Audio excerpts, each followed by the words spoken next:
तो हाय दोस्तों, welcome to your all my other video. तो आज की वीडियो है कि दोस्तों फार्मेसी का जो एग्जिट एग्जाम है बी फार्मा के लिए क्या ये होना है या नहीं। तो बहुत सारे लोगों ने कमेंट किया था हमारे प्रीवियस वीडियो पे। तो आज हम इसके बारे में पूरी जानकारी लेंगे कि ये कब से लागू होगा, जो स्टूडेंट जो कर रहे हैं उनका क्या होगा, और जो न्यू स्टूडेंट पे होगा लागू, या कौन सी ईयर से होगा, और क्या ये होना चाहिए या नहीं।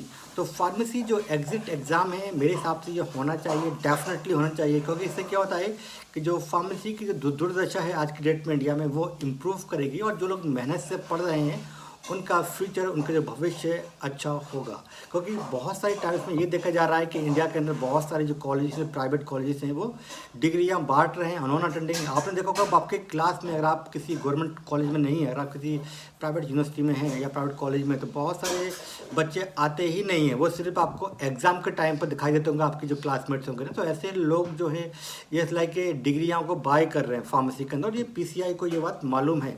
तो उसको रोकने के लिए क्या किया जाए, तो उसके लिए ये एक एग्जिट एग्जाम लाया जाएगा, है ना। तो एग्जिट एग्जाम को लाने का यही मेन मकसद है कि भाई जो एक माल प्रैक्टिस लोग कर रहे हैं, डिग्री जो बढ़ रही हैं, तो उसको कैसे रोका जाए और जो अपग्रेड कैसे की जाए फार्मेसी को। अगर वर्ल्ड में अगर कॉम्पीट करना है तो डेफिनेटली एग्जिट एग्ज़ाम को हमें इमिडिएटली जो है लागू करना पड़ेगा। अगर हम देखें कि वर्ल्ड सिनेरियो क्या है कि हमारे जो पड़ोसी देश है नेपाल के अंदर भी कोई भी जो फार्मेसी डिग्री करता है उसको भी ये सेम एग्ज़ाम एग्जिट एग्ज़ाम उनको पास करना पड़ता है, और जो लोग पास करते हैं वही उनका रजिस्ट्रेशन होता है, वही वहाँ पर प्रैक्टिस कर सकते हैं। मतलब वो अपनी मेडिकल स्टोर खोल सकते हैं, किसी हॉस्पिटल में काम कर सकते हैं, और जिन लोगों का रजिस्ट्रेशन नहीं होता है वो लोग जॉब नहीं कर सकते नेपाल के अंदर, ठीक है। तो नेपाल से हम कंपेयर कर रहे हैं तो हमारा जो अभी सिस्टम है वो नेपाल से वीक चल रहा है इंडिया के अंदर, है ना। तो हमें जो है अपग्रेड करना ही पड़ेगा।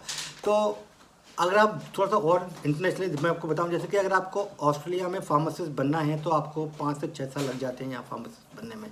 तो 4 साल की डिग्री करनी पड़ती है आपको, फिर आपको 1 साल की इंटर्नशिप करनी पड़ती है, फिर आपको 2 एग्ज़ाम पास करने पड़ते हैं, फिर आप रजिस्टर्ड फार्मासिस्ट बनते हैं नेपाल में। तो 6 साल लग जाते हैं, और सॉरी जो है ये ऑस्ट्रेलिया में फार्मासिस्ट बनने के लिए। सेम फोर अगर मैं बात करूँ जो है मलेशिया की, तो मलेशिया के अंदर भी ऐसे ही है कि मलेशिया में जब जो है 4 साल की फार्मेसी की डिग्री होती है, उसके बाद वहाँ पे 1 साल की इंटर्नशिप होती है, और उसके बाद फिर आपका रजिस्ट्रेशन होता है। तो वहाँ भी जो है 5.5 से लेकर 6 साल लग जाते हैं एक फार्मासिस्ट को फार्मासिस्ट बनने के लिए, ठीक है।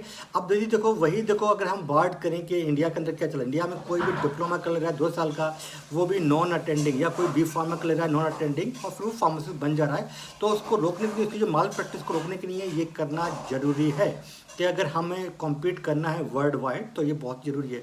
एक मैंने ये आर्टिकल लिखी थी 2014 में, ये मेरी आर्टिकल थी, और उसमें मैंने आर्टिकल में मैंने बताया था, ये आपको पूरा आर्टिकल पढ़ना चाहिए, बहुत ज़्यादा आपको मज़ा आएगा इस आर्टिकल को पढ़ने के लिए। तो इस आर्टिकल में मैंने बेसिकली आर्गूमेंट दिया था गवर्नमेंट ऑफ इंडिया में जो डॉक्टर्स की जो शॉर्टेज है उसको कैसे पूरा किया जाए।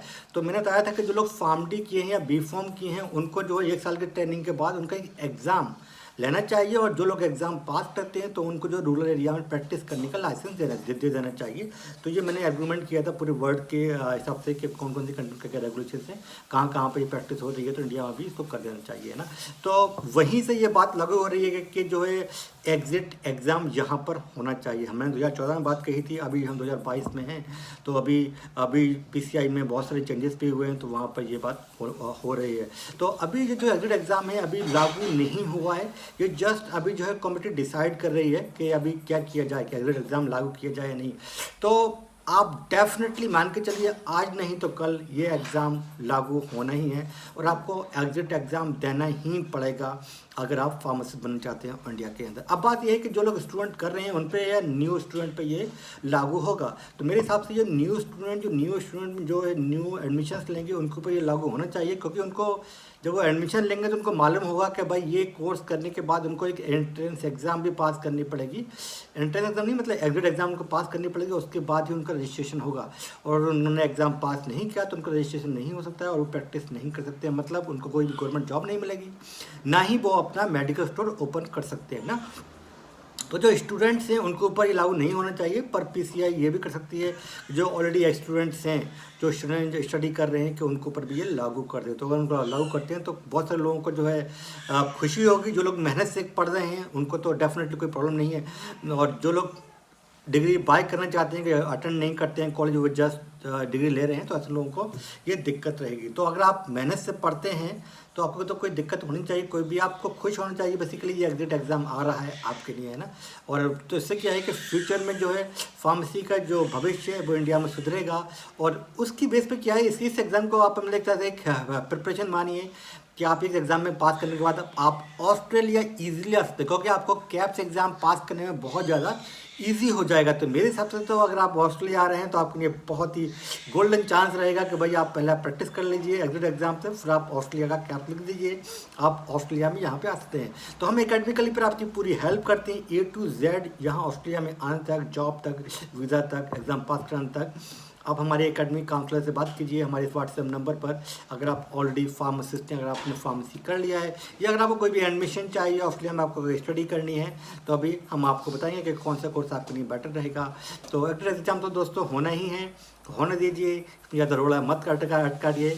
बहुत सारे लोग बोले थे कि हम स्ट्राइक करेंगे और ये करेंगे वो करेंगे, तो मेरे हिसाब से ये गुड स्टेप है। और आप लोग इसके बारे में क्या सोचते हैं तो please leave the comment below, तो I will reply to you personally. And thank you for watching this video.